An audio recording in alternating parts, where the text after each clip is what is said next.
Bom, gente, vamos lá para o nosso último encontro desse ciclo de conversas e debates sobre o livro da Butler, A Força da Não Violência. Para hoje, o capítulo selecionado é o quarto e último, Filosofia Política em Freud, Guerra, Destruição, Mania e Capacidade Crítica.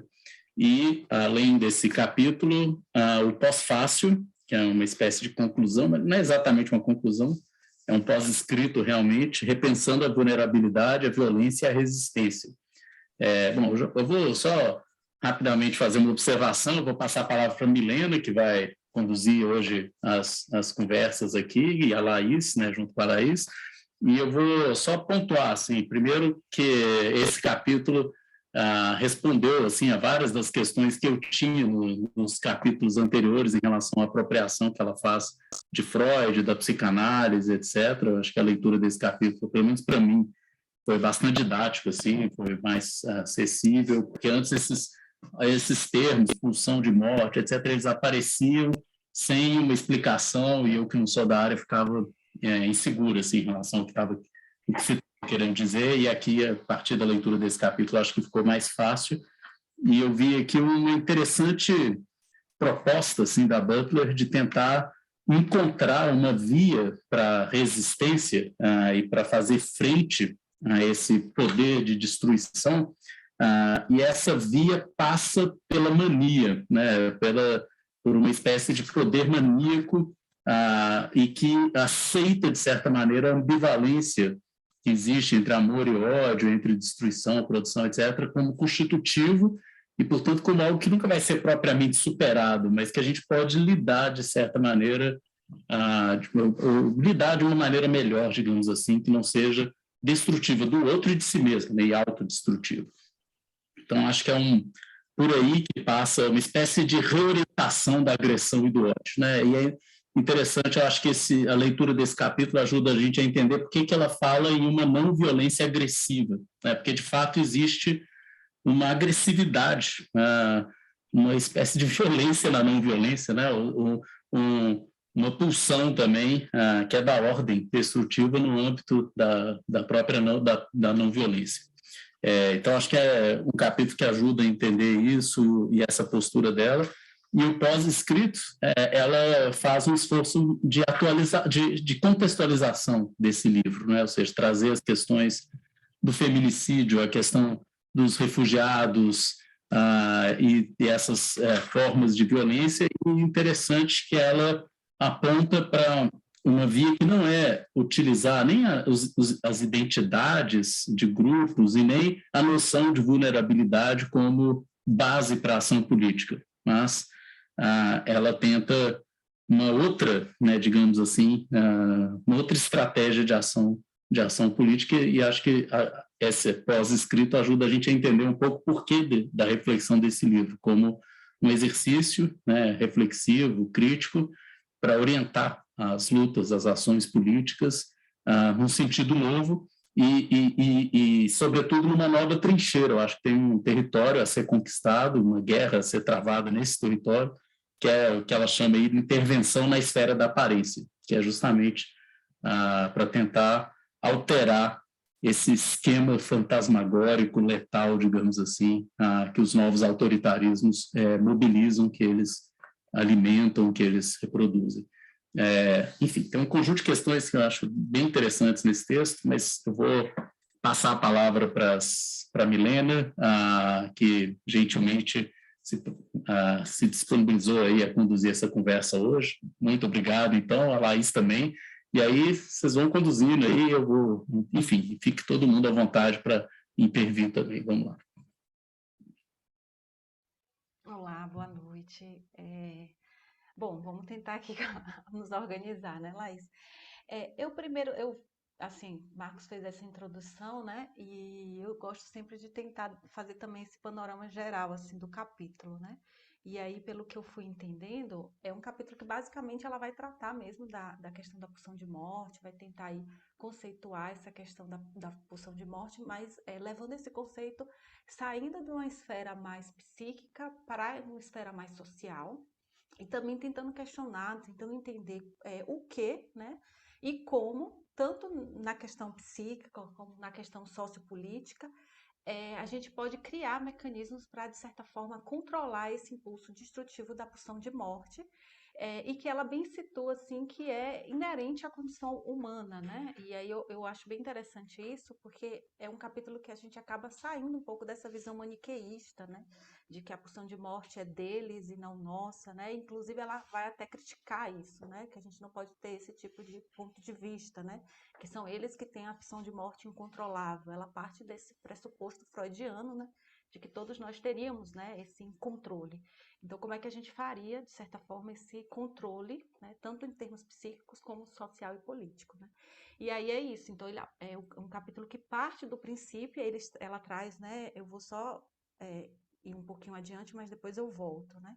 Ela parte de um princípio de que Freud traz em um dos textos, né, que ela vai relatar, né, de que a crueldade ela é inerente ao psiquismo humano, né, mas que o que vai ser maior ou menor é a destrutividade. E essa destrutividade ela vai ser menor ou maior dependendo dos recursos tecnológicos que a gente use para o exercício da crueldade, né?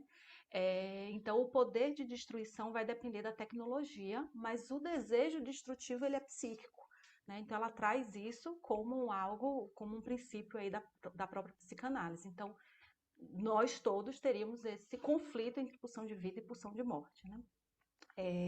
Então, aí a pergunta, eu acho que ela faz, ela tenta responder no capítulo, é como controlar essa pulsão de morte para as práticas da não violência, né? E aí também acho que ela busca também encontrar uma resposta para que como é que essa vida, né, ela pode ser sempre defendida, né? Ou seja, como que a vida ela seja sempre o fim último de toda ação humana, né? Eu entendo que ela acaba trazendo esse objetivo, né? Então, além de conseguir controlar a pulsão de morte, que a gente afirme a vida sempre, né? Só um comentário, Milena. Eu achei essa distinção interessante, né? Essa pergunta sobre se há algo de novo do ponto de vista da crueldade ou do nível de crueldade da humanidade, e a resposta parece ser não, né? Pelo menos a resposta do Freud é de que não haveria algo de novo nesse aspecto, mas sim no nível tecnológico ou da quantidade de dano que a gente é capaz de produzir, dando vazão a essa pulsão, esse desejo de destruição, etc. Mas isso me faz pensar uma coisa, né, que embora o nível de crueldade não tenha sido alterado, e isso de alguma maneira sempre existiu, o fato da gente dispor de uma nova tecnologia com um alcance muito maior coloca questões éticas e políticas novas, né? Ou seja, isso muda a natureza da discussão política, né? Porque uma coisa é você discutir o impacto ou as consequências da crueldade e do poder de destruição quando esse poder é limitado. Outra coisa é quando você tem no alcance, né, da humanidade o genocídio, por exemplo, né, o extermínio do planeta e por aí vai, né? Então a gente muda a dimensão e a questão política é outra, passa a ser outra, ainda que a crueldade seja a mesma. Eu acho que é o mesmo tipo de reflexão que a gente pode fazer em relação à mentira. A mentira sempre existiu na política, a enganação sempre existiu, mas o que a gente chama, né, de fake news ou de fenômeno da desinformação é quando isso agora se vale de novas ferramentas, instrumentos, tem um alcance, uma precisão, a capacidade de atingir as pessoas de uma maneira completamente inédita. Isso coloca uma reflexão política e ética em outro nível, não é mais a mesma coisa.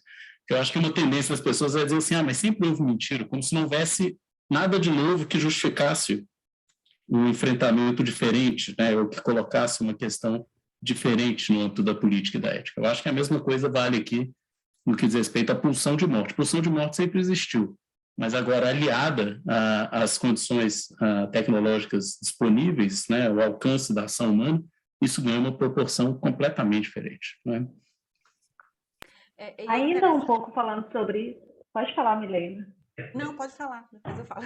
Ainda falando sobre isso, e até sobre uma coisa que a Milena falou, né, no começo, tem uma parte mesmo que ela deixa claro, né, que para o Freud todas essas articulações psíquicas das pulsões têm sua correspondente social, a Milena começou falando um pouco sobre isso, e eu acho que esse capítulo, ele amarra toda aquela discussão que ela vem fazendo, né? E que a Carla Rodrigues, na introdução, na apresentação do texto, fala sobre a descanalização da política. Se não me engano, acho que não foi essa a expressão, né? Mas foi como se utilizar do pensamento psicanalítico para propor novas formas de fazer política.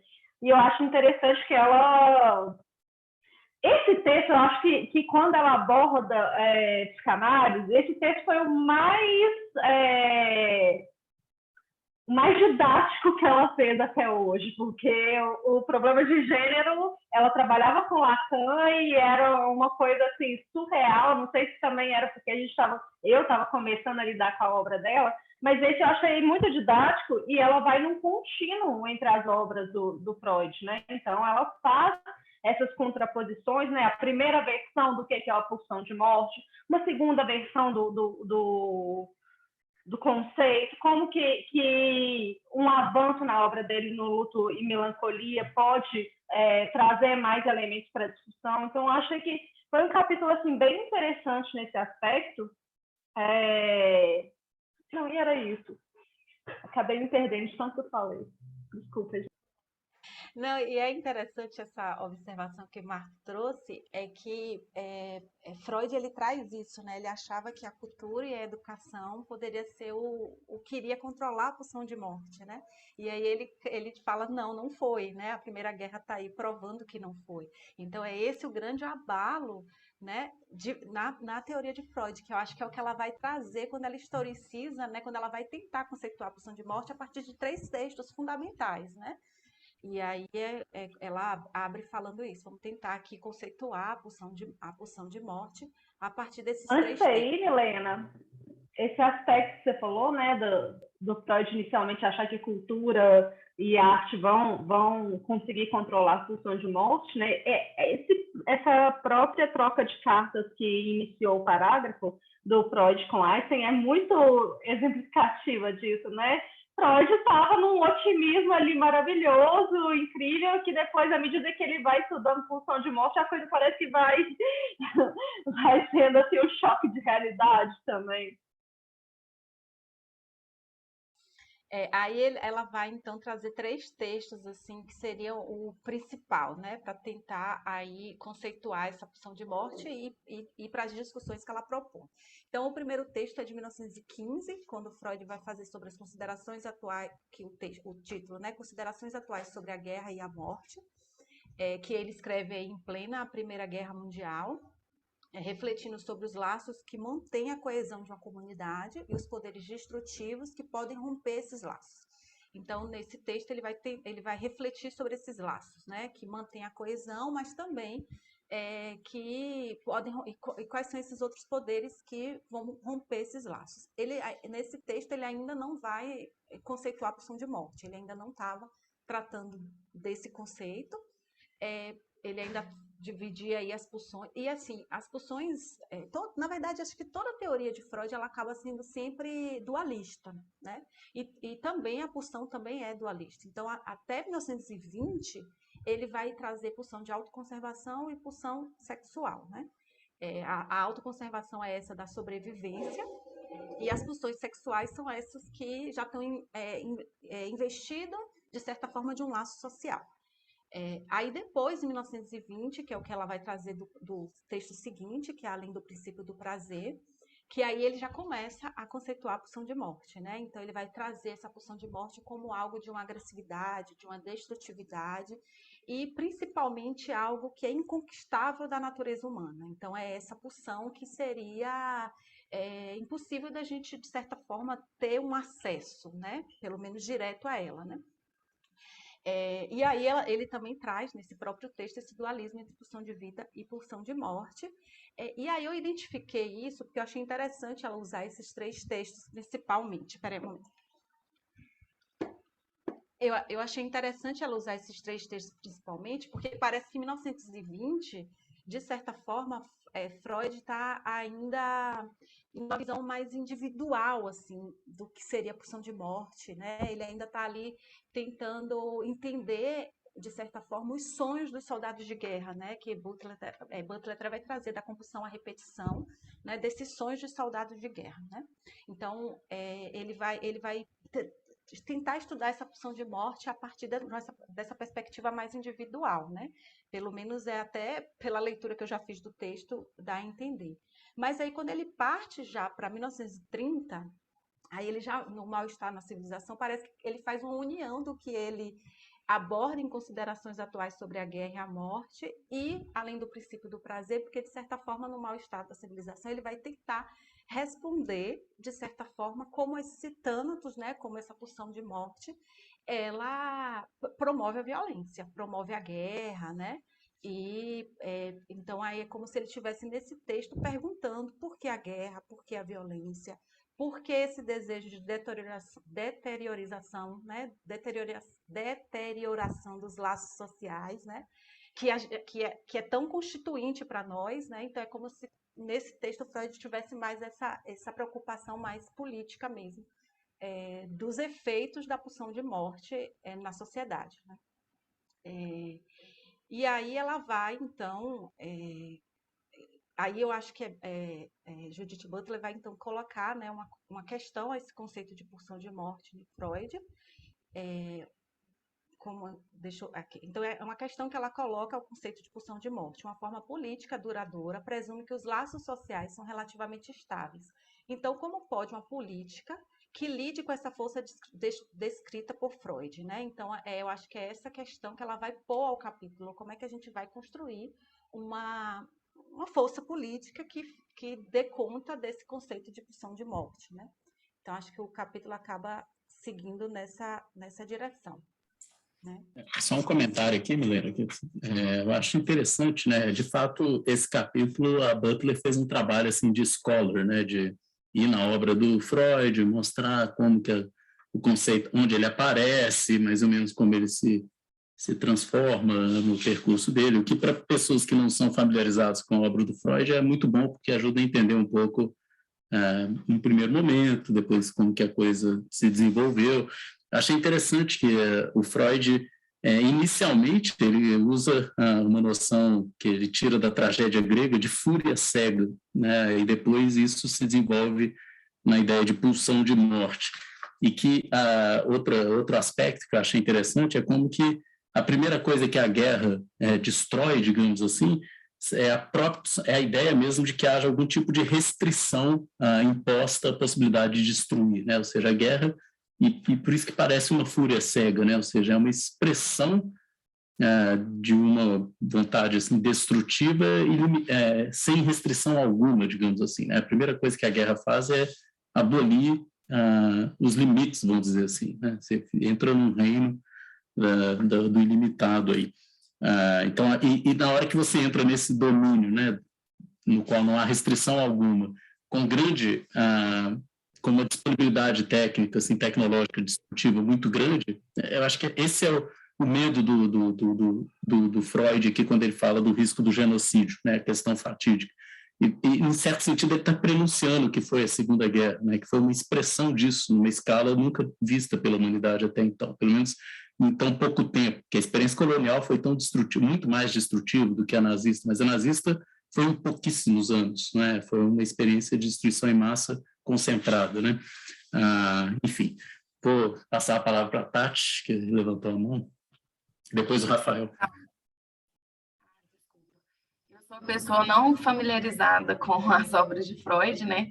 E eu gostei bastante, achei bastante didático, né? Porque, né, não tenho muito conhecimento na área, inclusive estou gostando bastante da exposição aí. E uma coisa que eu fiquei pensando, assim, né?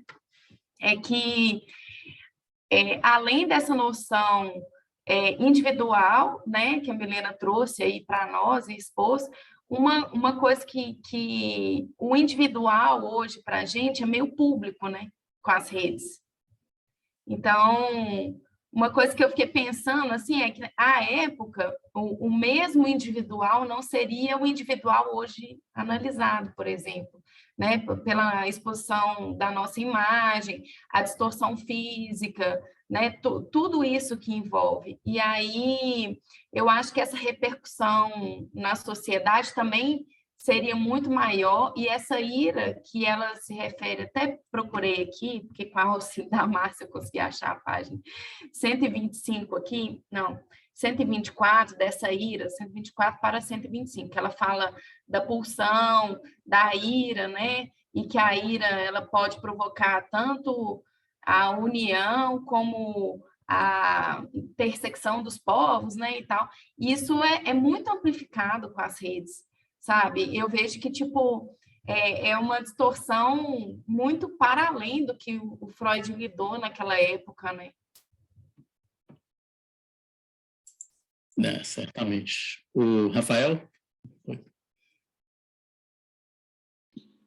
Eu só gostaria de fazer um pequeno comentário da questão do dualismo, né, quando fala da pulsão, porque geralmente fala assim, é somente uma energia, né, que é a pulsão, e aí ela é vida e é morte, né? Mas a pulsão é uma, né? Então tem essa dimensão assim, é um dualismo, mas é um dualismo, não é um dualismo enquanto energia, porque é só uma pulsão e ela tem um movimento, né?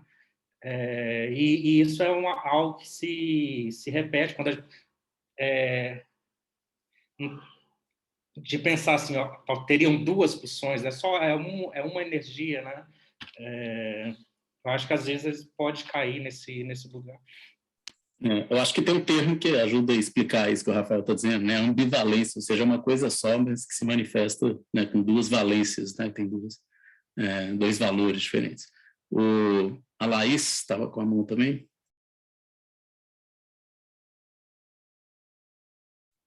Não, agora que o Rafael falou, me ocorreu outra coisa sobre...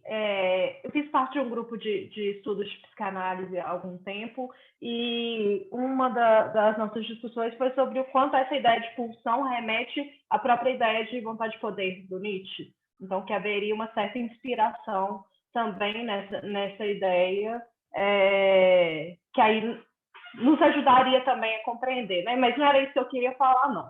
Eu queria falar sobre voltar a esse ponto que o Marco falou, sobre o objetivo principal da guerra, da lógica de guerra, é desinibir os controles a respeito da vazão, da destrutividade, né? Essa parte especificamente me lembrou muito o livro da Wendy Brown, né, a esposa da Butler, que a gente leu juntos, e que um dos capítulos era justamente sobre formas de desrecalque, que tudo aquilo que havia de violento, de antissocial, né, em termos políticos, assim, acabava sendo normalizado. Elas são esposas. Imagina, o filho delas é que acha tudo um arraso, sabe? Ele já deu uma entrevista falando que, assim, perguntaram para ele como que era ser filho de lésbicas, ele falou, não, isso não é problema, o problema é que elas são acadêmicas. Mas aquela noção de, se não me engano, o termo que é utilizado pela Wendy Brown no livro, né, ou que foi traduzido nas ruínas do neoliberalismo, é de desrecalque.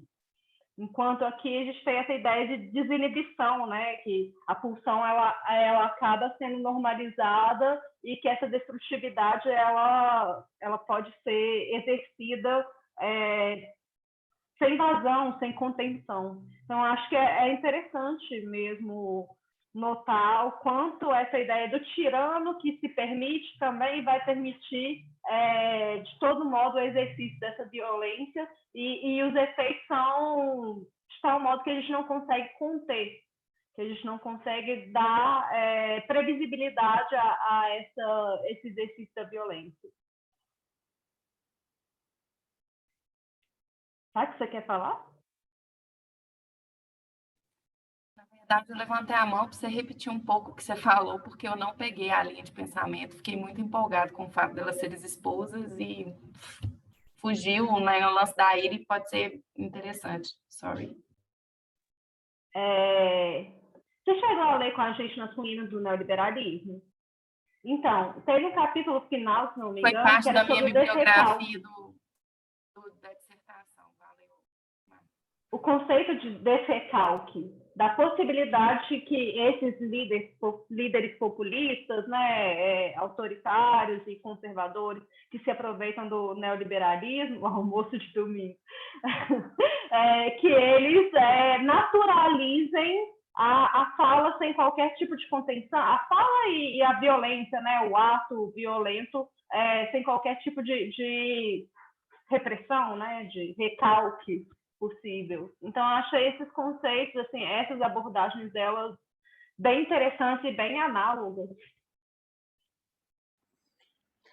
Eu fiquei pensando nessa questão da ira, né, dessa ira sem limite. Além disso, porque no conceito de pulsão, a pulsão ela é sempre, Freud traz isso, né, sempre parcial.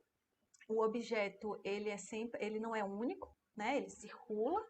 E essa satisfação que é sempre parcial. Aí eu fiquei pensando assim, esse medo de Freud, né, de que essa ira fosse também sem controle, sem limite, é por conta disso, né? Porque é como se essa pulsão de morte ela não tivesse saciedade. Ela vai sempre buscar um outro objeto, né? Então, assim, primeiro vai ser tal objeto, depois vai ter que ser outro, porque não vai ter essa sensação de satisfação completa, né?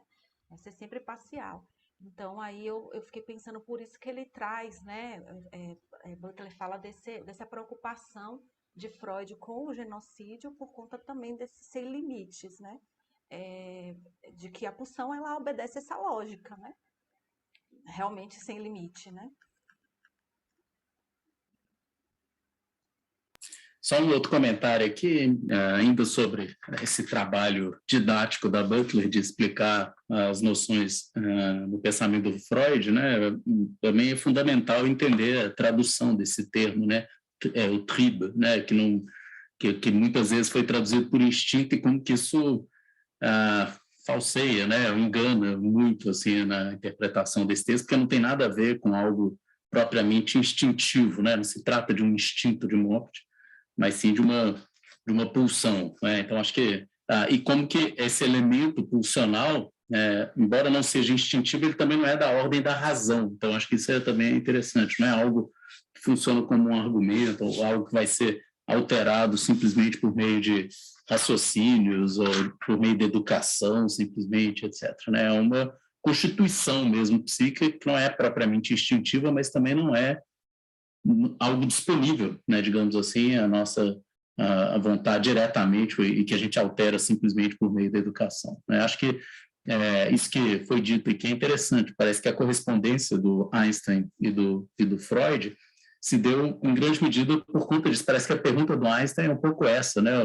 Ele foi até o Freud para perguntar mais ou menos isso, olha, mas o que a gente pode fazer para conter a guerra, né, haja vista que parece que a educação não é suicídio, porque a primeira resposta de um intelectual parece essa, a gente vai conscientizar as pessoas.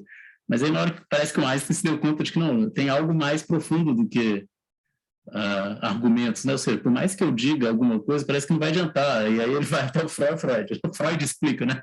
Não me diga, né, o que a gente pode fazer para conter uma guerra, não é? Eu acho que é um pouco esse tipo de conversa que foi travado ali, né? Mas enfim, vou voltar a palavra para vocês.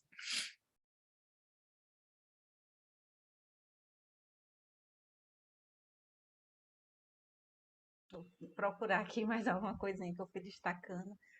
E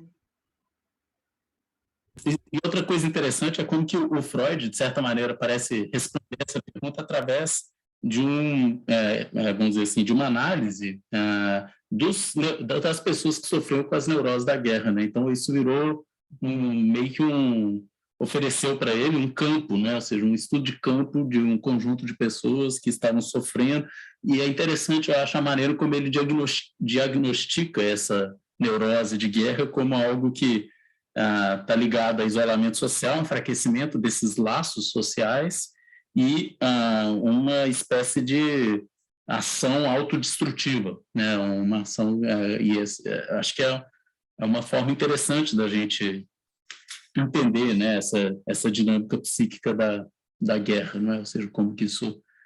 e um ponto fundamental da menina, e que ela tocou aqui, é como que e a Butler vai voltar isso no final desse texto, como que é indissociável a questão psíquica da questão sociopolítica, da questão social, né? E isso me faz lembrar muito o tema que a gente... E a questão pessoal, né, dele como teórico, como que a clínica dele conformou, a clínica historicamente situada conformou o pensamento dele também. Eu achei isso incrível, eu estava pensando nisso agora. Verdade, né?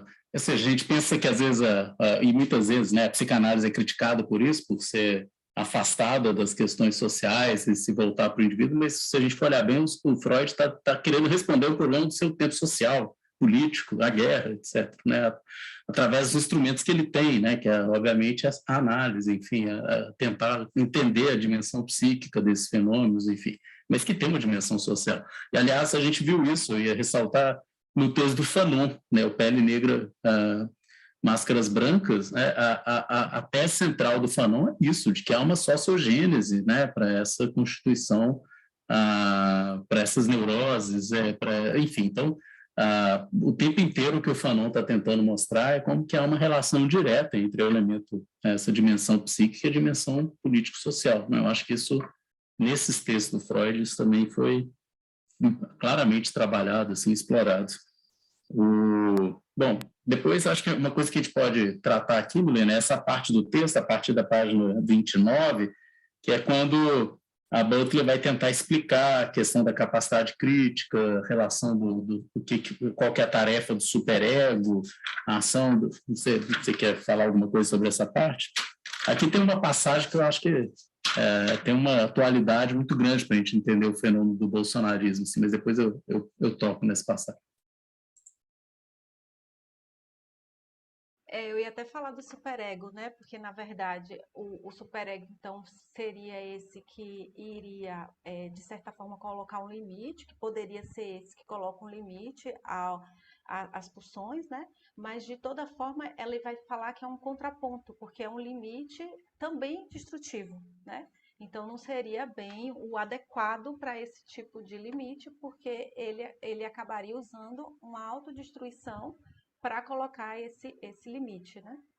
Então, é como se o superego, ele, de certa forma, não fosse eficaz nesse sentido, né? Fosse de certa forma, um recurso não eficaz, já que causaria a própria autodestruição e poderia, inclusive, levar a questão de suicídio, né, por conta de uma culpabilização, né?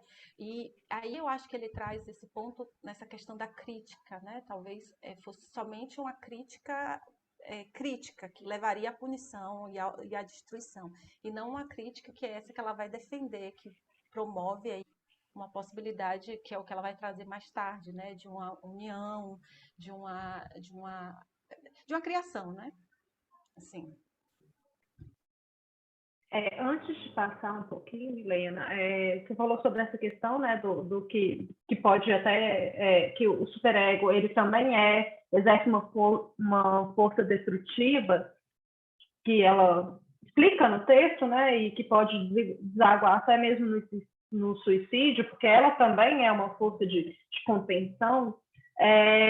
Eu lembrei bastante daqueles escritos do Safatli sobre estado suicidário, e pensar mesmo no bolsonarismo, já que o Marcos falou, né? O bolsonarismo, ele demonstra muito isso, ele está todo o tempo fazendo clivagem de purificação. Então, assim, aquele cara que estava com eles, que era ministro deles até ontem, já é comunista, já é alguém a ser separado do eu, né? Então, sempre fazendo esse movimento até muito narcísico, né? De fazer cortes, assim, entre eu e o outro, e sempre polarizando, estabelecendo essas dicotomias. Então, eu achei que esse aspecto também é bem importante.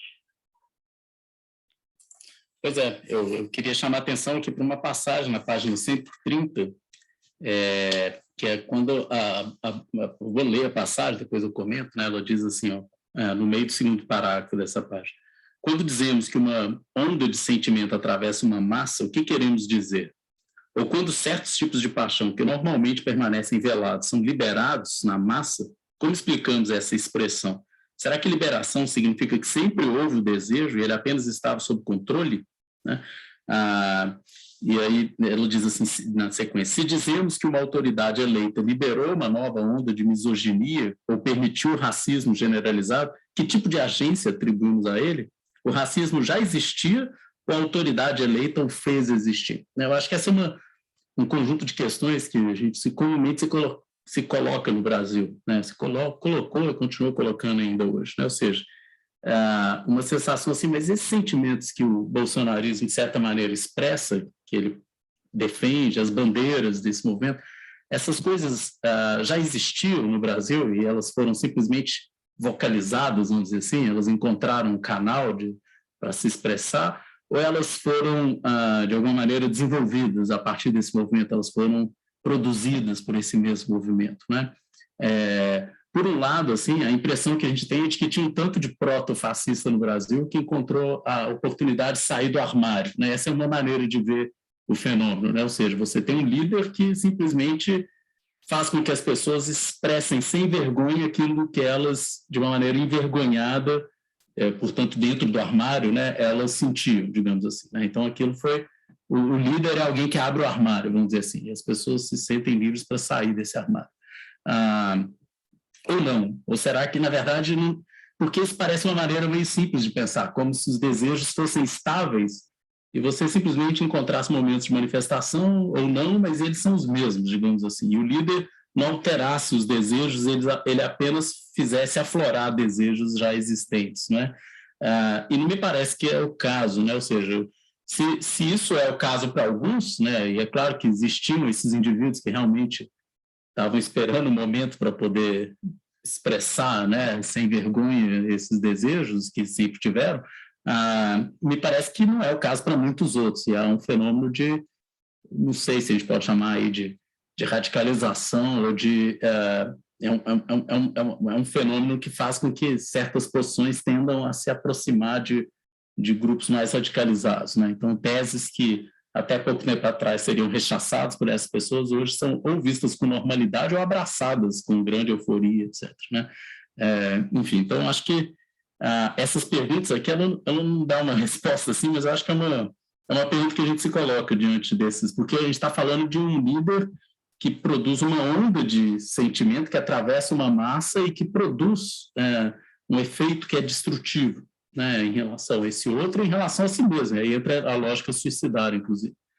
Uma dinâmica destrutiva, de segregação, de afastamento, de guerra, de ódios, etc. Mas de onde vem isso, né? Eu acho que o que o texto do Freud ajuda a entender é que talvez a pulsão sempre existiu, ou ela existe de diferentes maneiras, ela se manifesta de diferentes formas, e o líder joga com isso, com essa força, né, digamos assim.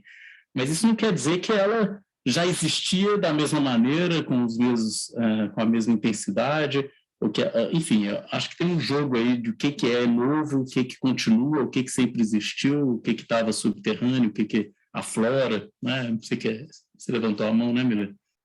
Então, é porque essa discussão se une a essa questão do superego, né? Porque dentro do aparelho psíquico, o superego, ele é herdeiro das repressões e dos recalques, né? Então, é isso que eu acho que ela discute quando ela vai falar que depende de como é feita essa repressão, né? Então, é como se tivesse uma forma social, por exemplo, de repressões, né? E aí, por exemplo, o que vai ser moldado é o conteúdo, por exemplo, dessas pulsões, que vai ser de acordo de como foi feita essa repressão. Né? Foi assim que eu entendi, porque se une com essa ideia do superego. Então, o superego ele vai ser quanto mais autodestrutivo ou destrutivo de como foi feita a repressão. Né? Então, dependendo da qualidade da repressão, dependendo da forma como é feita a repressão, esse superego ele vai ser menos destrutivo ou mais destrutivo, ou para o outro ou para si, né?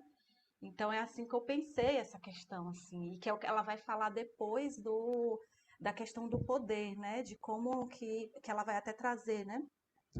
Talvez seja algo que foi moldado, né? Mas um pouco mais abaixo dessa citação que o Marco leu, ele coloca: se o meio pelo qual a inibição foi imposta é importante, e se esse meio molda o conteúdo do reprimido, né? Então, eu entendi dessa forma, assim, que é isso que vai qualificar, então, o poder dessa violência, né? Que virá, né?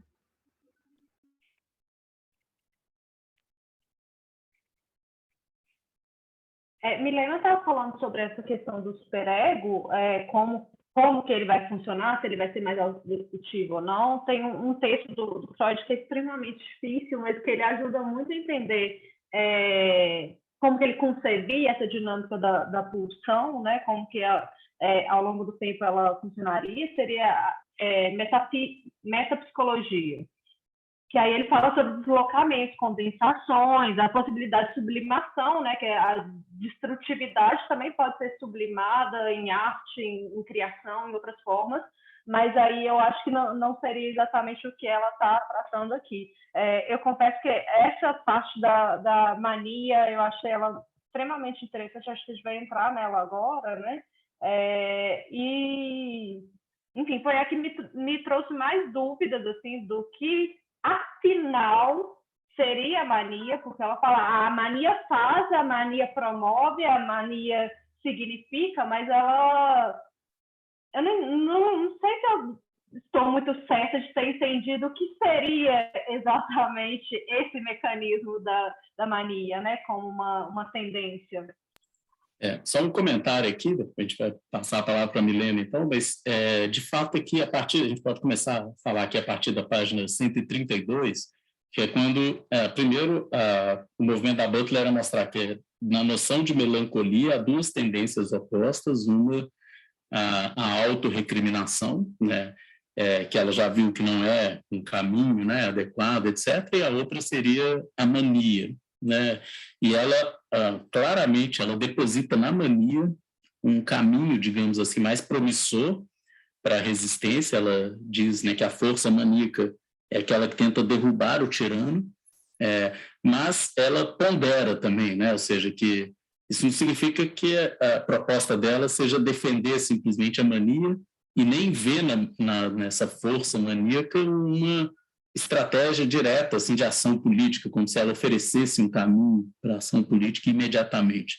Ela oferece, me parece, mais um caminho, né, para o exercício da função crítica, mas que deve ser buscado, de certa maneira, esse caminho, consciente das suas ambivalências, dos seus riscos, etc., mas como uma via para conter certos excessos, digamos assim, que a identificação, e aqui a identificação está muito associada aos nacionalismos e ao uso autoritário desses sentimentos nacionalistas, como isso é utilizado pelo outro lado. Então, se tem um lado que está produzindo o líder, a identificação com essa nação e a euforia da guerra, você precisa de uma outra força crítica, que é a mania, que vai, de alguma maneira, derrubar esse tirano, mas essa derrubada tem que ser calculada, digamos, você não pode ir longe demais na mania, porque senão ela gera um irrealismo também, etc., né? Então, você precisa, enfim, desfazer uma certa euforia, mas conter a mania também, de certa maneira, né? Exercer isso, essa crítica dentro de certos limites. Enfim, queria ouvir a Milena, então, sobre esse ponto, né? E essa defesa da mania como uma possibilidade de assumir uma função crítica. Então, pelo que eu entendi, como ela faz essa associação da mania com a melancolia, né? A melancolia, ela é quando a gente, de certa forma, incorpora um objeto. Então, eu entendi que haveria esse movimento primeiro de identificação para depois uma desidentificação, né? Então, a mania, ela estaria, de certa forma, nesse movimento em que a gente se identifica ao objeto, ao outro também, né? A alguém, por exemplo, né, que esteja sofrendo algum tipo de violência, a gente teria essa identificação a isso, né, mas não como ocorre do lado do tirano, que é como se fosse uma identificação cega, onde não tem diferenças, né? Então, no caso, seria primeiro esse movimento de incorporação desse objeto, de certa forma, para depois haver, de certa forma, uma desidentificação. Então, é como se fosse um jogo, mas não necessariamente de destruição, né? Mas dessa desidentificação. Então, a mania seria esse momento que a gente reafirma essa vida, reafirma o eu como algo importante, reafirma o outro como algo importante, para depois a gente conseguir se desidentificar a ele. Então, por isso que ela fala da mania como algo um pouco irreal, porque parece que nesse processo de mania, se a gente continuasse com esse processo de mania, a gente estaria sempre muito colado ao outro, identificado ao outro, e não haveria essa desidentificação. Assim que eu entendi. Então, no processo de mania, ela fala, né, de algo ser irreal, né? Porque parece que nesse processo de mania, nessa questão da mania, não faria diferença eu e o outro, estaria colado, né, ao outro, assim, não vivendo uma realidade sem essas diferenças, né? Eu entendi um pouco assim, né? Então, aí depois teria esse outro movimento de desidentificação, né? O que no lado do tirano, por exemplo, não aconteceria. Ele estaria sempre ali unidos entre iguais, né? O diferente ali não é nenhum momento suportado, né? Eu acho que tem um parágrafo que a gente pode pensar a partir dele, né, que está lá na página 133.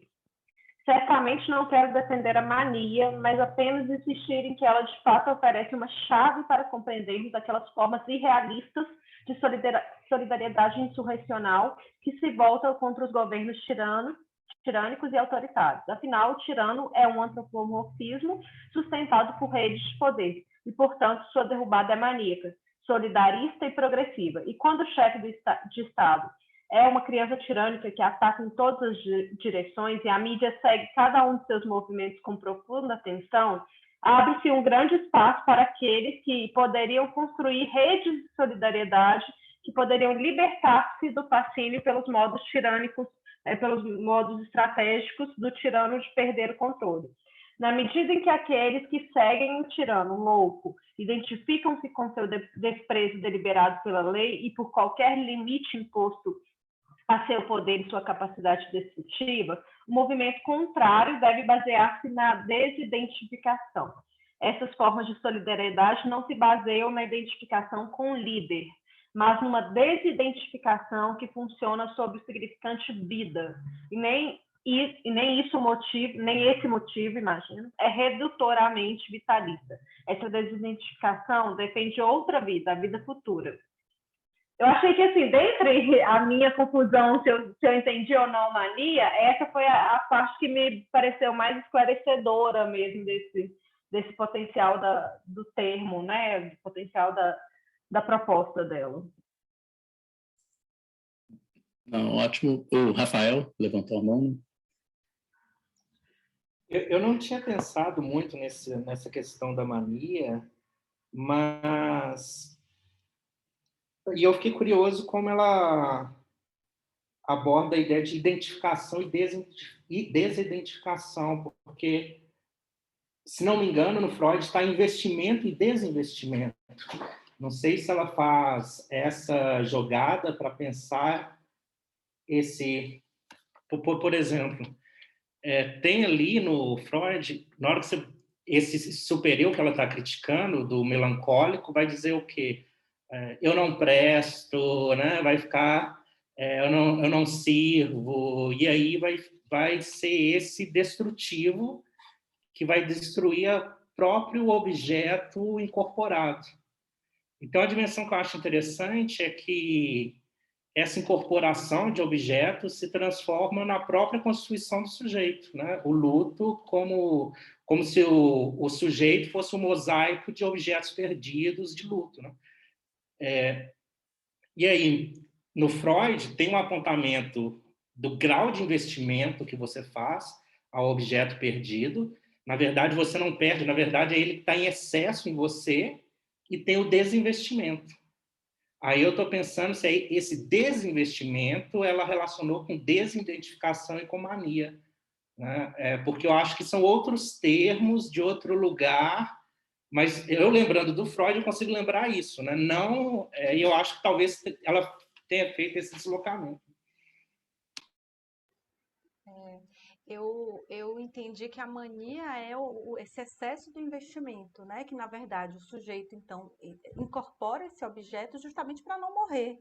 Então, essa seria a parte da mania. A desidentificação, que eles chamam de desidentificação, já não entendi mais como mania. Seria o passo depois da mania, né? Como ela fala que a mania não seria a melhor forma, né? Então, é como se ele tivesse esse excesso de investimento, como na melancolia, Mas só que a melancolia para aí, né? A melancolia não faz a elaboração do luto, né? Não segue adiante. Então, ele teria que ter esse outro passo, que seria desinvestir, desidentificar esse objeto que foi inicialmente incorporado. Então, a mania, para mim, é esse momento em que incorpora o objeto para afirmar a vida, que é o que ela traz, né? Então, o que salva o melancólico, por exemplo, de talvez não se matar, por exemplo, é o fato dele ter incorporado esse objeto para poder reafirmar a vida. Então, seria isso, eu entendi que isso que seria a mania. Esse momento em que você se identifica excessivamente ao objeto para poder não morrer, né? Então, para poder afirmar a vida. E aí, depois que isso acontece, o movimento seguinte, aí já é fora da mania, é fora da melancolia, seria essa desidentificação, ou seja, seria essa afirmação da diferença entre eu e o outro, para aí a gente poder seguir em alguma forma que leve à não violência e talvez o que ela vai chamar mais tarde de persistência, de resistência. Então, foi nesse ponto que eu entendi a mania, né? Nesse excesso de identificação para afirmar a vida. Tanto que até falei, seria a mania, o maníaco da vida, né? Então, a mania seria justamente esse se identificar muito para tá reafirmando muito a vida, né?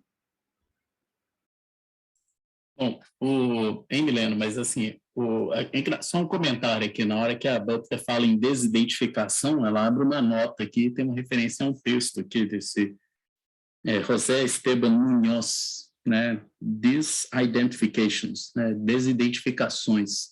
Talvez seja nesse livro, né? Ela está fazendo referência, uma nota direta a ele, haja um tratamento disso, né? De como partir do Freud para chegar nessa noção de desidentificação. Talvez não seja um termo propriamente freudiano, tanto que ela abre uma nota para uma outra referência aqui, não é?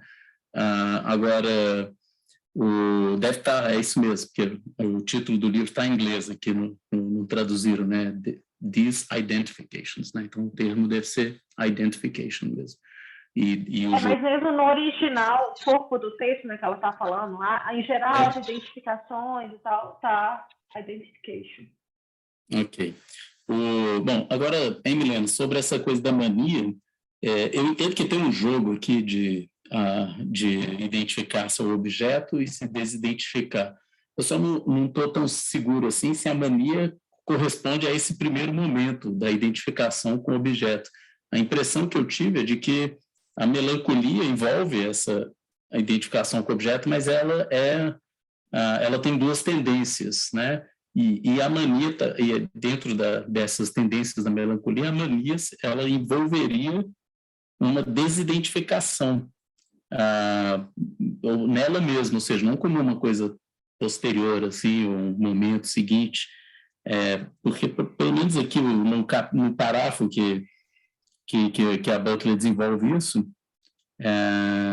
ela fala assim, muitas vezes, aqui na página 132, muitas vezes o caminho vai da melancolia ao superego, mas a tendência contrária, isto é, a mania, pode dar pistas de um tipo diferente de resistência contra a destruição. A força maníaca, que tenta derrubar o tirano, é, de certa maneira, um poder do organismo de romper com o que foi considerado o sustentáculo dos laços de identificação. Então, a impressão é de que a mania ela rompe com esses laços de identificação. E depois ela continua assim, né? O organismo já é um conceito limite em que o somático e o psíquico se encontram. Portanto, não se trata de um surto puramente naturalista de vida rebelde. A desidentificação se torna uma maneira de controlar os poderes de autodestruição e garantir a existência do próprio organismo.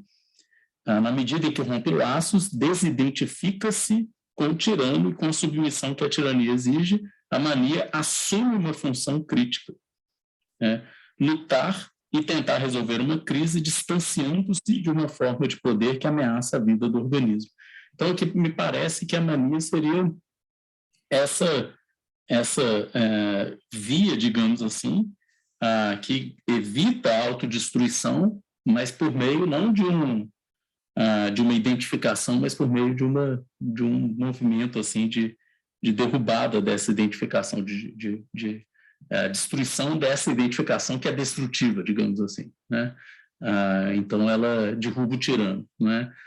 Porque o tirano, o que forma o tirano é essa identificação cega, digamos assim, essa identificação que implica em um potencial destrutivo para os laços sociais e para si mesmo e por aí vai. né? Enfim, então, acho que a mania ela está ligada a essa identificação, que ela é parte da melancolia, né? Ela é uma das tendências da melancolia, só que ela aponta para um movimento de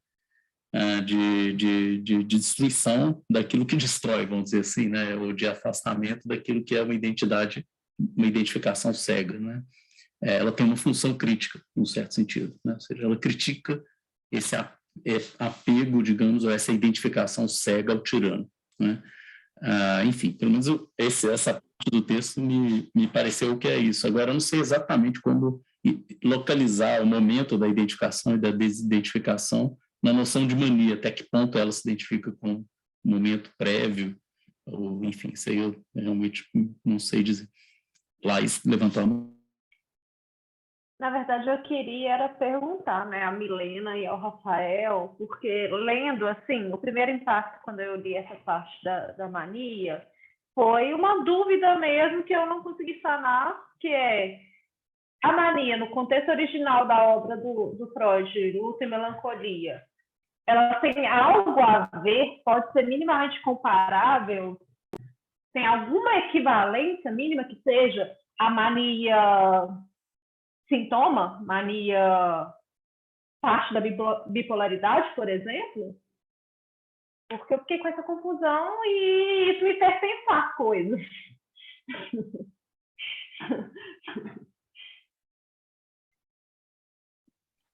Eu, pelo menos, eu não retornei à obra e deve ser, eu acredito que seja algo muito de passagem, assim, que ela pegou para para desenvolver a teoria, né? Mas porque não é um conceito abordável, assim, sabe? Não é todo mundo lê aquele livro, pensa algumas chaves, mas com certeza deve estar a mania lá que ela pegou e deu aquela coisa, né? É isso. A mania da mania, né? Mas eu fiquei com muita vontade de reler para ter essa ideia da mania e para ver até que ponto está relacionado com o processo de desinvestimento e se relaciona com essa... Porque por meio do desinvestimento ao objeto é que você tem a superação do luto. Né? Você está colado demais no objeto, então... E aí o objeto, e aí o superior, o tirano, te forçando, né, até uma possível autodestruição, e é o afastamento que te faria sair do luto, né? Aí eu fiquei curioso e vou dar uma olhada até onde entrou a mania aí, porque com certeza foi acho que ela pegou pincelou mesmo o texto.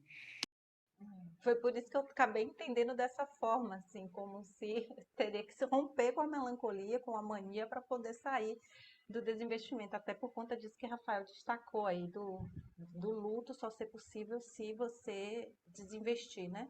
Porque o luto não seria patológico, mas no caso a melancolia já seria uma forma de não elaboração do luto, né?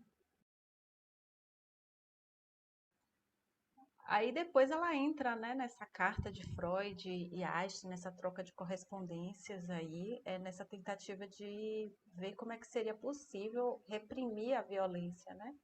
Aí ela já vai trazendo isso, e aí primeiramente ela coloca, ela como se estivesse ela tentando responder a isso, né? Como reprimir a violência, né? E aí ela fala que não seria é, possível reprimir a violência, como é que ela vai trazer, né? A partir de uma obediência a algo, né? Não seria a partir dessa obediência a algo que a gente iria reprimir, já que não se trata aí de algo consciente, né? Que até o que o próprio Einstein vai mostrar, assim, que ele sabe que não é algo consciente e educável, é algo que se trata aí do inconsciente, né? E aí eu acho que é nesse momento que ela vai trazer que seria a forma da gente conviver com essa ambivalência, né? Então, seria tentar saber conviver com essa ambivalência do amor-ódio, né?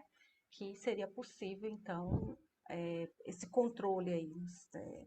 Não sei se é nessa parte que ela coloca isso.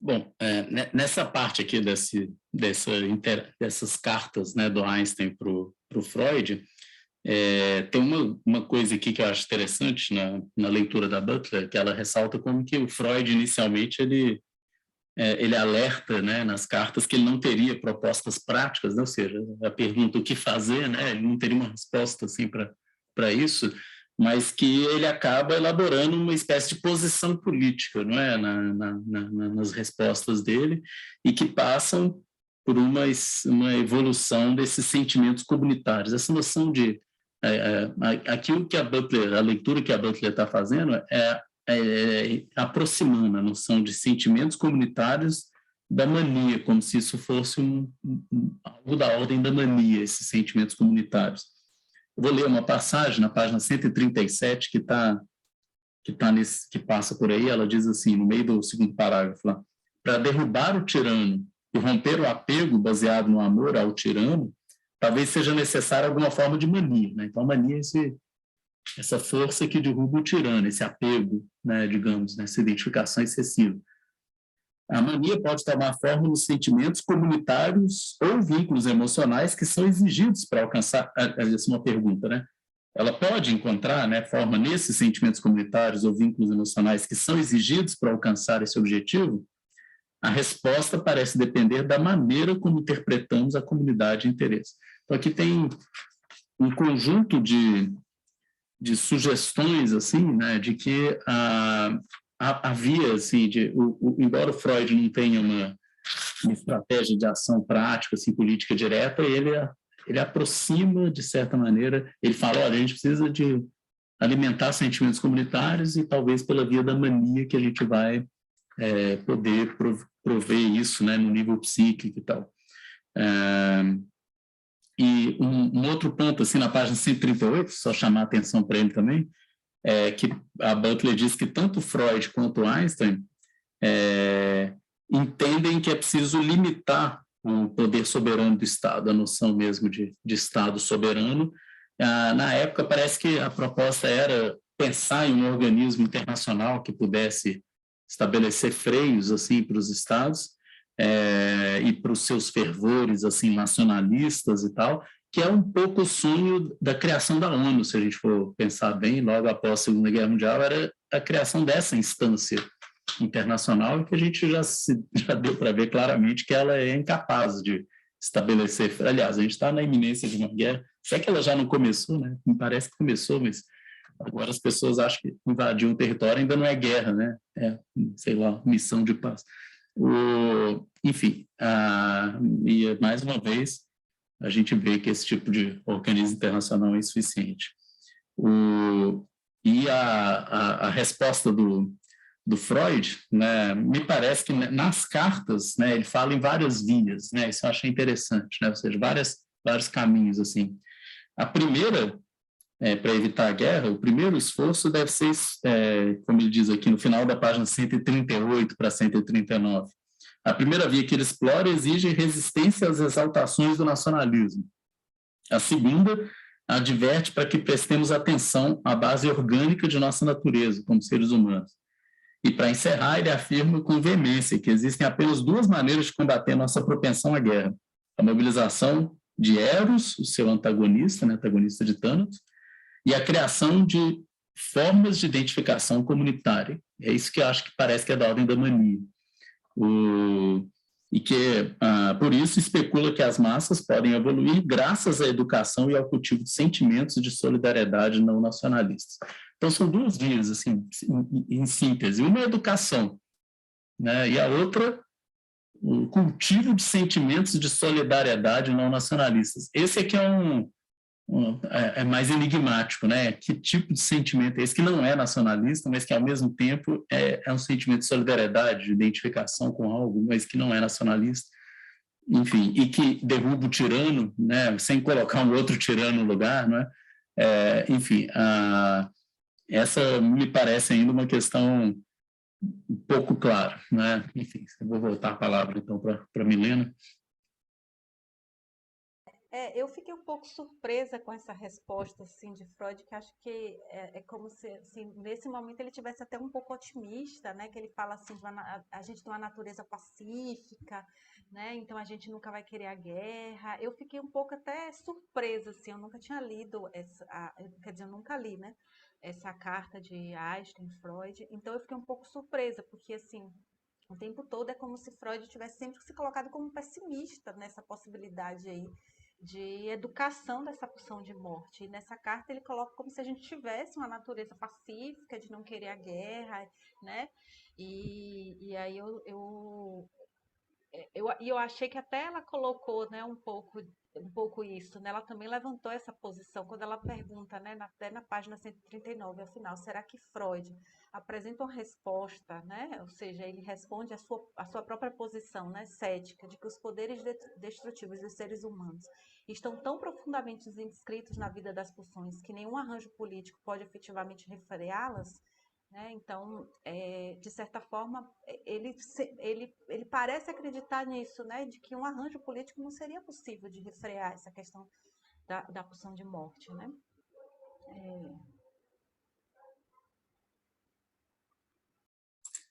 Verdade, assim, mas o otimismo do Freud está muito limitado, porque ele não está dizendo que as pessoas, de uma maneira geral, são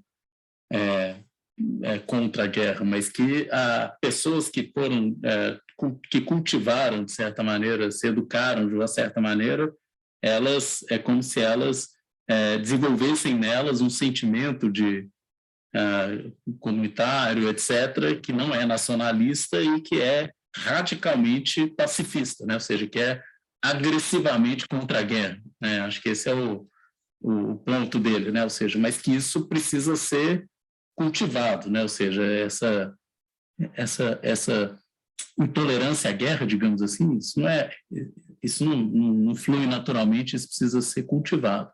Mas que parece, né? E aí eu entendo a menina dizer isso, que tem um otimismo de que é possível cultivar isso, né? De que dá para progredir nesse sentido e esperar que um dia a gente tenha, pelo menos não todo mundo, mas uma grande maioria das pessoas nutrindo esse mesmo tipo de sentimento de intolerância à guerra, né? De agressivamente ser contra a violência. Enfim, então, um mundo de pacifistas, né? Talvez seja possível.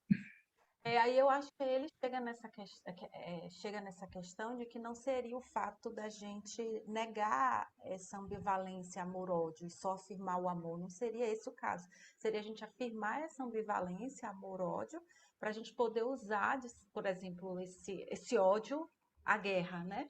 E não ficar como se fosse recalcando esse ódio e aí a gente não sabendo depois como lidar com ele, né? Então, pelo que eu entendi, uma forma seria isso, não negar essa questão de que o amor e o ódio estão juntos e fazem parte do mesmo espaço, né? Porque aí a gente conseguiria, e aí eu acho que seria nesse momento que a gente nutriria, talvez, esse espírito pacifista. Seria sabendo lidar com essa questão do ódio, né? Isso. Isso eu acho fundamental, Milena, que claramente a resposta da Butler, e também a do Freud, não foi uma resposta ingênua, assim, ou simplista do tipo assim, vamos alimentar o amor, né? E aí as pessoas vão se amar, vão ser pacíficas e a guerra vai acabar, né? Tipo a solução hippie do problema da guerra, né? Paz e amor, né?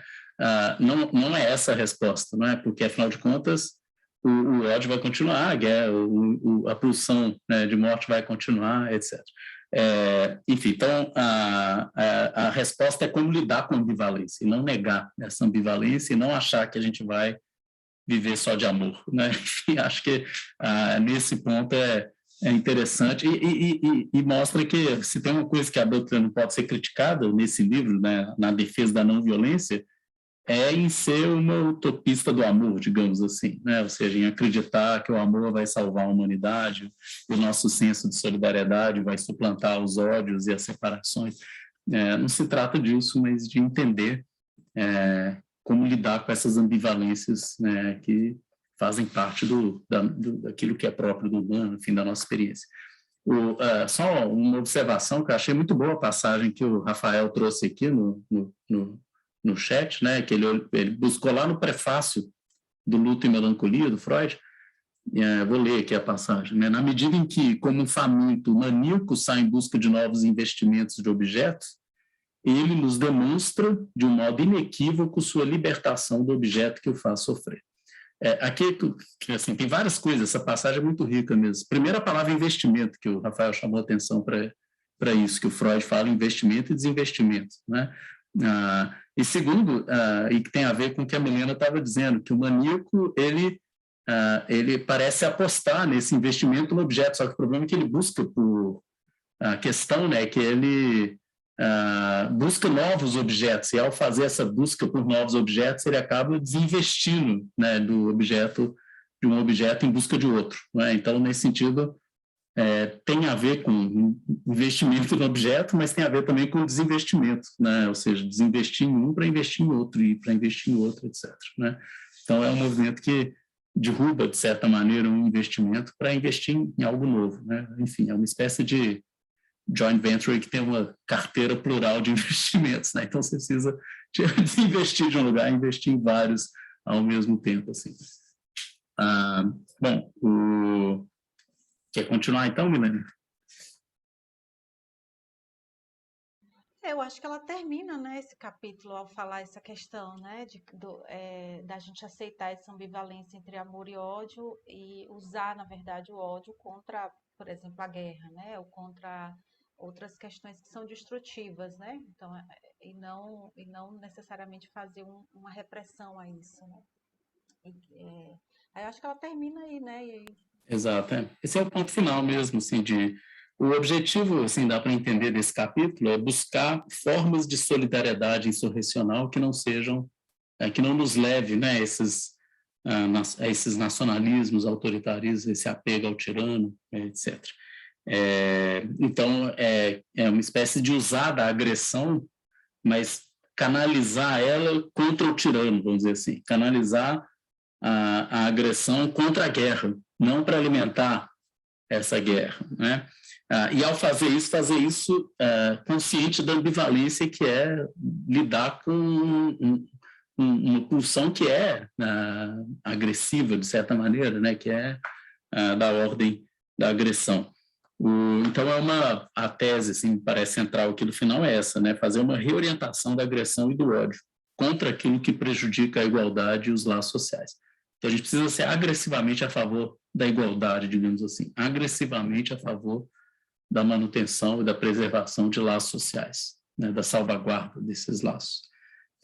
E por isso a não violência não é, e no pós-escrita ela deixa isso claro, não é uma posição assim meio passiva, pelo contrário, ela é extremamente ativa, porque você precisa, de um ponto de vista psíquico, sobretudo, ela é extremamente exigente, porque você precisa mobilizar uma pulsão, assim, uma força grande, maníaca, contra uma outra pulsão, no sentido contrário, que é essa pulsão de morte, de destruição, etc., e que o tirano sabe canalizar isso politicamente muito bem, né? Então, você tem que fazer realmente um investimento muito grande em um novo objeto para fazer frente, digamos assim, a essa pulsão. Bom, então, acho isso interessante, né? Ou seja, primeiro para mostrar... Eu acho que nós, brasileiros, mais do que nunca, sabemos da dificuldade que é esse redirecionamento dos investimentos psíquicos, né? Porque é um desgaste, uma captura do nosso cotidiano tão grande lidar com essa forma tirânica do nosso fascista local, né? Pois e eu achei esse texto muito interessante nesse aspecto. Pois mas de fato, Laís, é claro que é difícil, e é difícil por isso, porque a gente não está lidando no nível dos argumentos ou das razões, não é? Eu acho que, de certa maneira, esse livro responde um pouco à pergunta que tem um livro da Márcia Tiburi, que é como conversar com um fascista, como debater com um fascista, um negócio assim. Alguma coisa assim. E que, em princípio, parece impossível. E, de fato, é impossível quando a gente pensa que essa conversa vai se dar no nível dos argumentos. Não há argumento contra isso. Não é nesse nível que você vai conter uma pulsão, né, dessa ordem destrutiva e tal. Mas aí, talvez, né, reorientando as pulsões e a nossa agressividade no sentido contrário, né, ou seja, fazendo com que o mito seja derrubado, né, e não alimentado, essa ação é que pode ser uma estratégia, né, digamos assim, de ação política mais eficaz. Eu acho isso interessante, porque, de fato, essa ideia de ficar tentando, sei lá, convencer as pessoas, acho que ninguém está tentando mais isso, a gente já cansou dessa tarefa aí do convencimento. Diga aí, Milena. Porque eu pensei um pouco nessa questão daquele movimento ele não, né? Que aí algumas pessoas até falam que isso foi uma afirmação, né? E até pensando nisso que ela vai trazer, dessa questão do superego e da afirmação das defesas, me parece que quando você coloca aquele movimento ele não, né? Você fez com que o outro lado aumentasse as suas defesas. E como ele vai aumentar suas defesas, trazendo então, de certa forma, uma destrutividade desse lado, né? E eu acho que é nesse sentido, por isso que esse texto eu acho que é interessante, porque ele tira essa visão maniqueísta, né? De eu amigo, o outro inimigo, né? Que é como, na verdade, o tirano coloca, né? O tirano, ele tem essa visão maniqueísta de que quem é diferente de mim é meu inimigo, né? Então, me parece que na hora desse movimento, ele não parece ter que surgiu, então, esse excesso de defesa da outra parte, não que a violência surgiu, não é nesse ponto, né? Mas, assim, erigiu, então, essa violência do outro lado maior, né? Por conta disso, que eu acho que é o que Freud vai falar também dessa modalidade, então, de como se recalca. Eu acho que na hora que, né, se afirmou muito o ele não, parece que então veio a força violenta deles, né, para esse lado, já que eles não têm essa canalização que é proposta por Butler, né? Fiquei pensando nisso, assim, com essa leitura desse capítulo e pensando nesse governo. Bom, aliás, a gente tem vários slogans que é a história dos fracassos brasileiros, né? Não vai ter golpe, ele não, né? A gente tem que parar com esse negócio de não vai acontecer alguma coisa, que ela acontece. Opa, né? Agora, quanto ao pós-escrito, né? Não vai ter golpe, não vai ter Copa. Teve Copa, teve golpe, ele sim, é melhor não ficar falando que não vai acontecer, não. Ok. Quanto ao pós-escrito, assim, vamos ser bem breve, então, para a gente finalizar dentro do horário, né? Primeiro, eu achei interessante, ela começa esse pós-escrito dizendo que, embora seja importante a gente se dar conta das vulnerabilidades diferenciais que existem, grupos que são, obviamente, mais vulneráveis que outros, e a necessidade de ação, de amparo, né, de proteção desses grupos, ela tem um discurso crítico em relação a essas ações políticas protetivas, né, porque, de certa maneira, mantém esses grupos numa condição de vulnerabilidade, numa posição vulnerável, e ela também se mostrou aqui extremamente cética ao uso da noção de vulnerabilidade e de cuidado, que são noções que ela explorou muito em textos anteriores dela, Butler, em vários momentos, mas ela aqui se mostra extremamente cética que isso constitua ou possa servir, né, de base para uma ação política mais eficaz, mais eficiente, né? Então, ela está buscando, ela não é contra nada disso, é claro, a gente pode falar. É importante o cuidado, é importante pensar as vulnerabilidades, mas ela está querendo uma outra base para a ação política. Me parece que é esse o movimento que ela fez aqui nesse livro, né, e que o pós-escrito explicita isso, né? Aí ela, na sequência do capítulo, acho que a gente não precisa se deter muito nisso, ela vai dar exemplos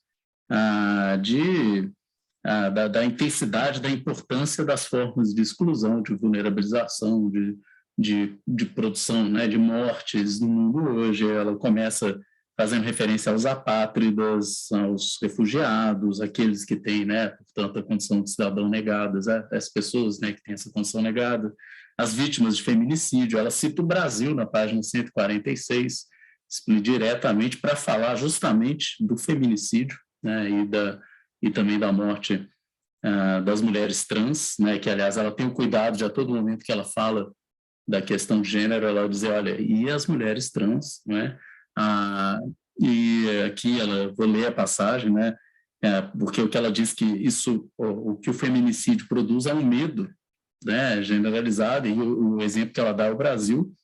Esse medo se agrava entre mulheres e queers de minorias étnicas, especialmente no Brasil. As pessoas se veem como ainda vivas, apesar do contexto ameaçador, e resistem e respiram numa atmosfera de perigo potencial, né? Então,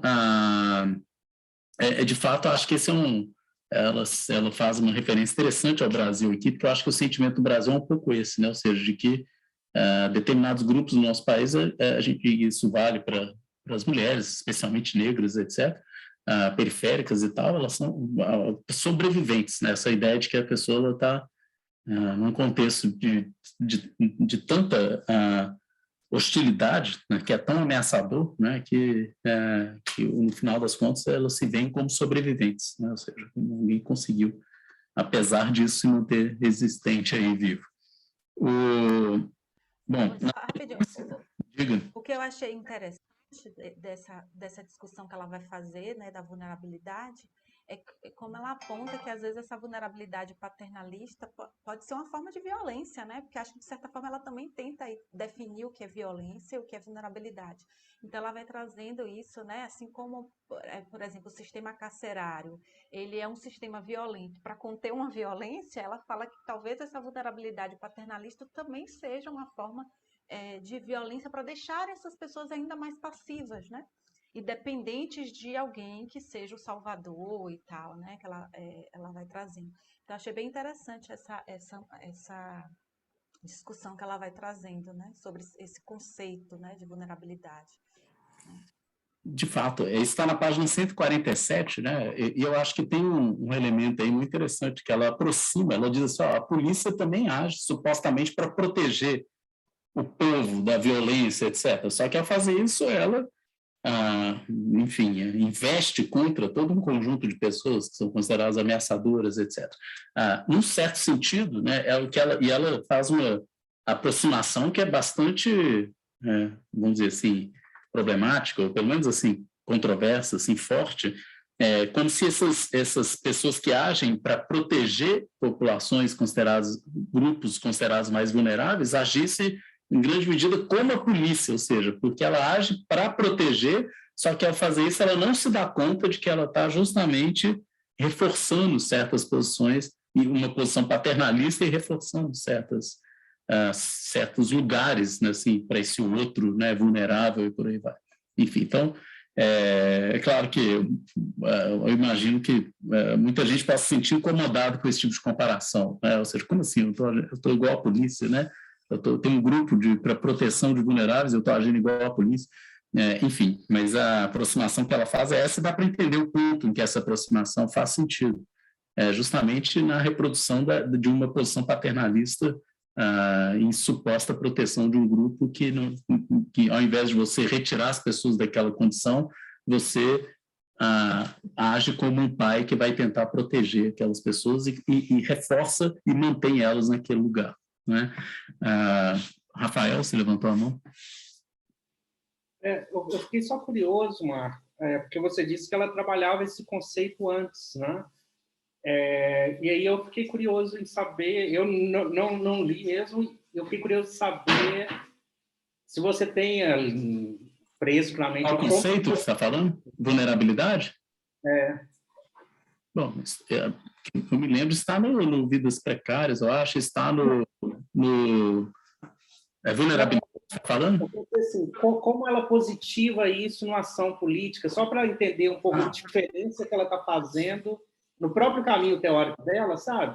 Tá. Não, é porque no Corpos em Aliança, assim, eu vou me referir diretamente a esse livro, ela faz, assim, no livro, uma crítica ao uso da noção aos identitarismos, né, a noção de identidade como digamos, não que ela seja contra a afirmação de identidades, mas ela acha que talvez não seja uma base interessante para a ação política, porque isso leva a uma série de conflitos entre grupos identitários diferentes. Eu lembro de um exemplo que o livro traz, por exemplo, na Alemanha, o movimento feminista em conflito com o movimento, por exemplo, dos dos turcos, árabes, etc., que vivem lá, e aí você tem grupos identitários diferentes que um acusa o outro de ser não sei isso, não sei aquilo, sempre que os dois estão numa condição de vulnerabilidade. E ela propõe, então, a vulnerabilidade como um conceito que permitiria, deixa eu desligar aqui, que permitiria unificar e criar grandes alianças para a ação política. Então, a vulnerabilidade, ela unifica, né? Aqueles que são vulnerabilizados, eles, independentemente das especificidades de cada condição, né, que é imposta a esses grupos, eles se articulam como populações que têm em comum a vulnerabilização. Então, a noção de vulnerabilidade parecia ser, especialmente a precariedade, né, a produção dessas populações precárias, isso parecia unificar lutas políticas. Só que aqui ela está sugerindo que isso ainda não é o ponto de partida, melhor ponto de partida para a ação política, né? Então, é isso que eu vejo como não sei se é uma mudança, mas talvez um avanço na reflexão que ela vinha fazendo, que já era no sentido de orientar a ação política, mas agora com uma nova estratégia, né? Pelo menos eu não me lembro dela falar isso que ela está falando aqui agora, da não violência, eu não me lembro disso estar nos livros anteriores, pelo menos não dessa maneira. Ela já sugeria, assim, alguma coisa da não violência, mas isso não estava desenvolvido, né? E aqui eu acho que ela aponta para o caminho novo. Eu, pelo menos, estou lendo dessa maneira. Tati?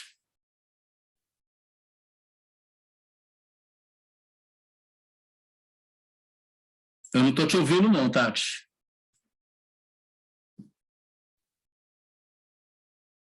Esse som aí caiu, né? Aí ela tem que sair e voltar de novo. Mas, enfim, só um comentário sobre essa crítica da Butler aqui, sobre a questão dessas organizações de amparo e proteção, né, dos vulneráveis e tal. Isso me faz lembrar muito o argumento da Hannah Arendt, crítica aos direitos humanos, né, que ela faz no Origem do Totalitarismo, um capítulo que ela fala sobre os direitos humanos e o declínio do Estado-nação, etc., que lá Hannah Arendt ela critica o discurso dos direitos humanos pelo fato de ele acabar reforçando a condição de não cidadania para grande parcela da população mundial. Faz lembrar porque a Arendt lá ela traz também dados do número de apátridas. Ela mesma, a própria Hannah Arendt, foi uma apátrida porque ela perdeu a cidadania alemã e enquanto ela não obteve a cidadania norte-americana, ela ficou um bom período da vida dela nessa condição. E ela defende nesse texto que todos esses supostos discursos de defesa de direitos humanos e organizações internacionais de proteção de direitos humanos não amparam, né, essa grande parcela da população mundial e acabam muitas vezes servindo como uma espécie de como se a gente aceitasse que pessoas pudessem não ter cidadania, porque afinal de contas elas são protegidas pelos direitos humanos, né? Então o discurso dos direitos humanos acaba servindo para normalizar, digamos assim, uma condição que é inaceitável, que é uma pessoa que não frui assim, da sua plena cidadania, né, dos seus direitos, etc, etc. E aí você garantisse a ela o mínimo, digamos assim. Você garante algumas proteções básicas, mínimas, como direitos humanos, e como se isso fosse suficiente, digamos assim. Como se isso... e assim, nunca... perceba, a questão não é ser contra as pessoas que estão lutando por direitos humanos, mas é se dar conta de que a defesa de direitos humanos pode, na verdade, condenar um contingente muito grande de pessoas a um estatuto de não cidadania. Esse que é o ponto, né, da Hannah Arendt, e acho que tem a ver com isso que a Butler está falando. Olha, você ficar fazendo ações de proteção a vulneráveis é muito interessante, etc., mas você reproduz essas condições, essa população. Você age de forma paternalista, né, em alguma medida. Então, talvez a ação politicamente estratégica mais interessante seja você realmente fazer uma crítica a essa própria condição vulnerável e não simplesmente agir paternalisticamente, admitindo ou meio que naturalizando essas condições, né? Mas, enfim, faz lembrar o argumento da Arendt, o tipo de movimento que ela faz. A Tati levantou lá, voltou, vamos ver se eu... Tentar. E aí, agora toda reunião aí sem gente, ninguém mais aguenta, nem eu. Então... sobre essa questão aí, Marco, que você colocou, achei bem interessante, que é uma questão que eu passo dentro né? Eu venho dos movimentos de ocupações e tem um grupo de mulheres e estamos aí atuando. E essa questão que eu vejo agora nesse último evento, inclusive, a junção de vários coletivos.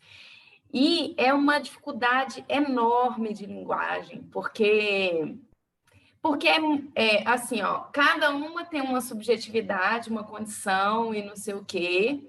Isso não deve ser esquecido, não deve ser minorado, mas a conversa é difícil. E aí, tipo assim,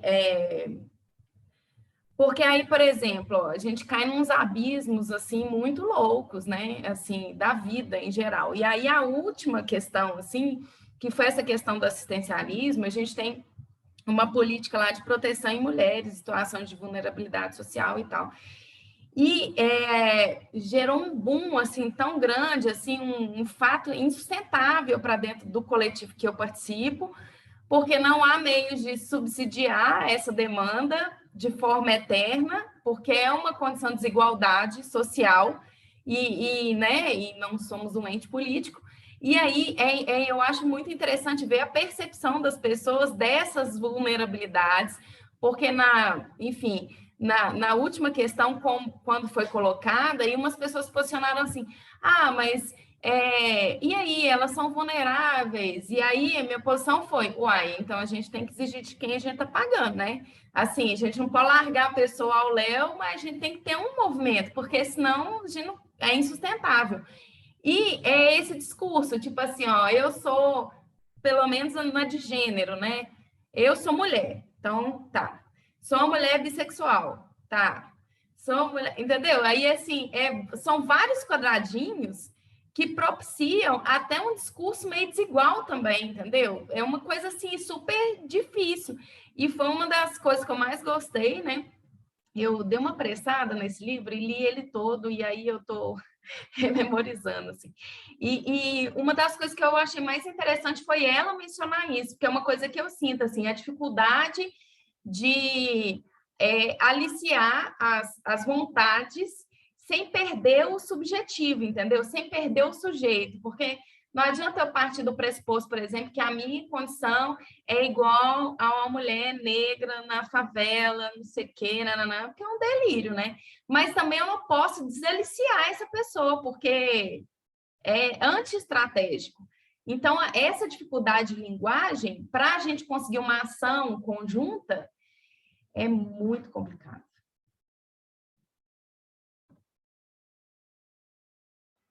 Eita, bom, consegui apertar o botão. De fato, né, eu acho que esse é um dos temas que ela, no Corpus e Aliança, é um tema central do livro, né, essa dificuldade de conversar, né, entre grupos com identidades distintas, né.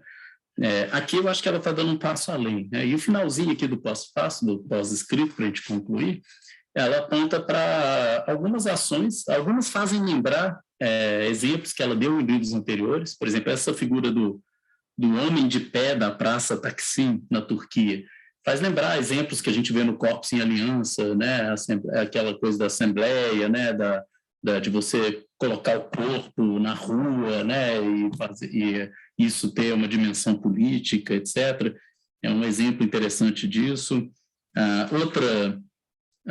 Ela termina voltando a esse tema, que é um tema muito trabalhado pela Butler em textos anteriores, do corpo, da dimensão política desse corpo, da corporeidade, e ela ressalta como que o corpo não é um corpo no sentido individual, ele traz o mundo social já em si, digamos assim, ele expressa isso diretamente.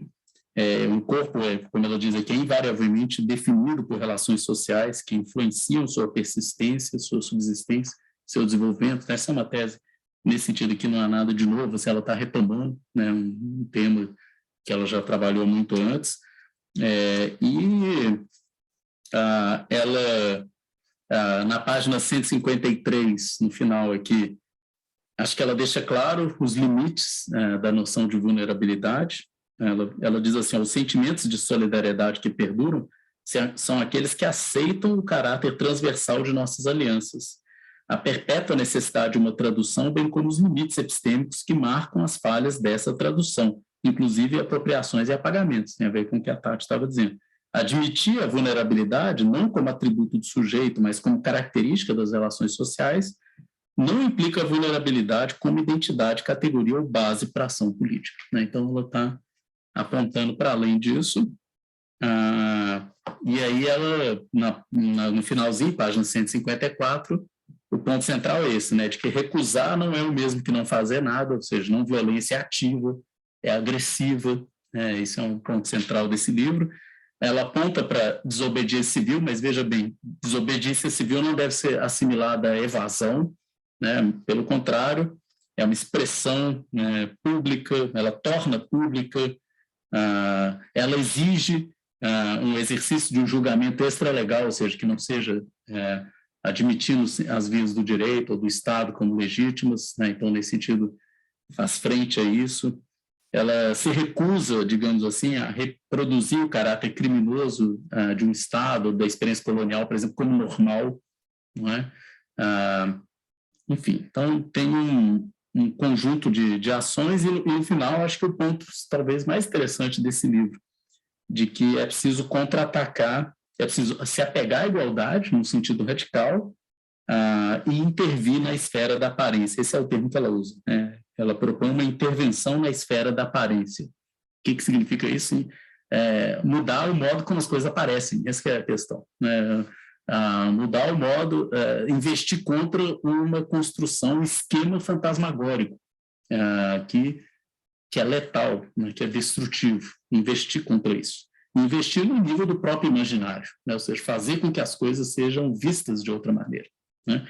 E essa talvez seja a grande luta que esse livro propõe, assim, né? A grande trincheira que ele tenta nos conduzir, assim. E eu acho fundamental, né? Eu estou cada vez mais convencido de que não se argumenta em política, né? A gente age e a gente precisa agir num nível, digamos assim, que os argumentos não chegam, né? Acho que nesse ponto, assim, desde sempre eu estou convencido com o David Hume, quando o Hume escreveu, né, sobre os princípios lá da moral, etc., que ele falava que não há razões, né, no campo da moral da política, que são sentimentos, né, que de alguma maneira se mobiliza sentimentos. Eu acho que Hume talvez tinha razão, né, ou seja, a gente tem que agir nesse nível, as pessoas precisam sentir diferente, perceber diferente, senão você não altera posicionamentos políticos por meio de razões, né, isso aí. Pelo contrário, a razão parece superficial demais, ela vem depois, ela vem para justificar para aquilo que você já sente, etc.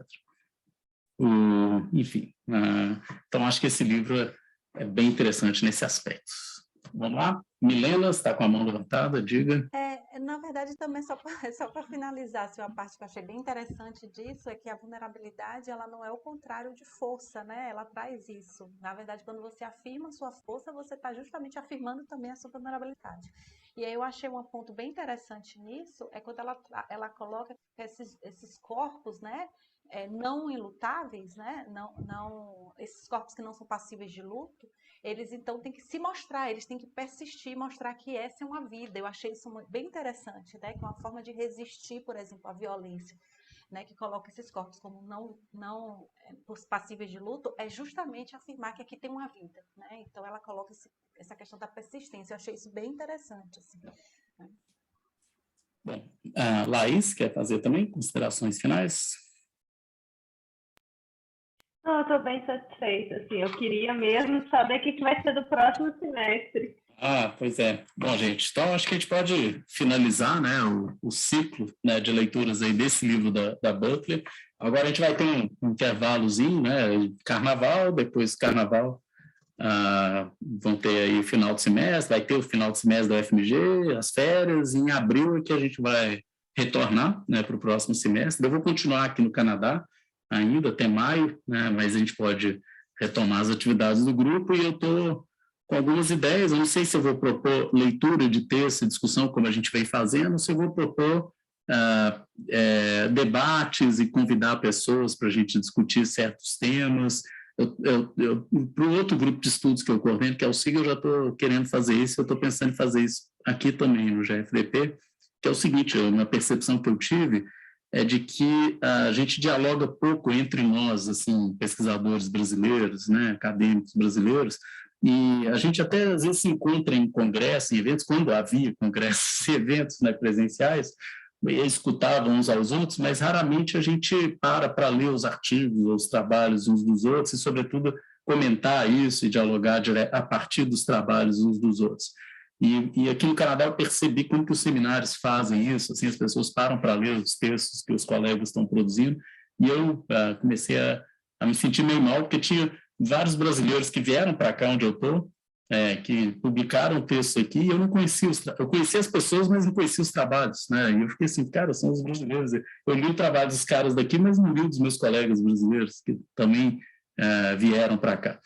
E acho que existe aí, sei lá, várias razões para isso, mas eu estou interessado agora em ler mais os colegas, assim, e as colegas brasileiros e brasileiras, conhecer mais os trabalhos dessas pessoas, e aí fazer uma seleção de algumas pessoas, alguns trabalhos, e aí a gente ler 1, 2 artigos, uma parte de um livro, alguma coisa assim, e convida a pessoa para conversar com a gente sobre aquele trabalho dela e tal. E aí acho que a gente pode escolher temas e pessoas que são do interesse do grupo e fazer uma coisa mais...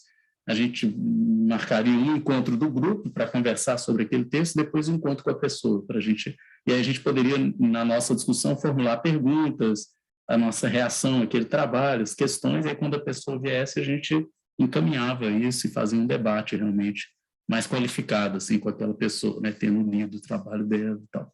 Então, acho que isso é importante não só para criar rede, mas para as pessoas conhecerem quem são os brasileiros e brasileiras que pesquisam temas nessa área, ter um panorama melhor da produção nacional, mas para a gente fazer mais debate, talvez seja mais dinâmico do que só leitura e discussão, assim, de obras, assim. Vamos ver, uma experiência. Estou querendo fazer isso, mas aí eu tenho que chegar nos nomes, fazer os convites, isso dá um certo trabalho, mas eu estou com isso na cabeça e eu vou contar com a ajuda de vocês também, pessoal, sobretudo a equipe de apoio aí, para me ajudar a organizar isso, mas em abril a gente volta, talvez num novo formato, mas a gente volta, certamente, para manter aí vivo o grupo, tá ok? Bom, acho que é isso. Abraços para todas e todos, é sempre um prazer vê-los ainda aqui nas telinhas aqui, e a gente volta em breve, então, até lá, bom descanso para todo mundo, bom carnaval, juízo, né? Cuidem-se e até lá. Tchau, então. Bom fim de semestre, gente. Tchau, tchau. Obrigada pela leitura. Valeu, Até gente. mais. Tchau, tchau. Tchau, tchau.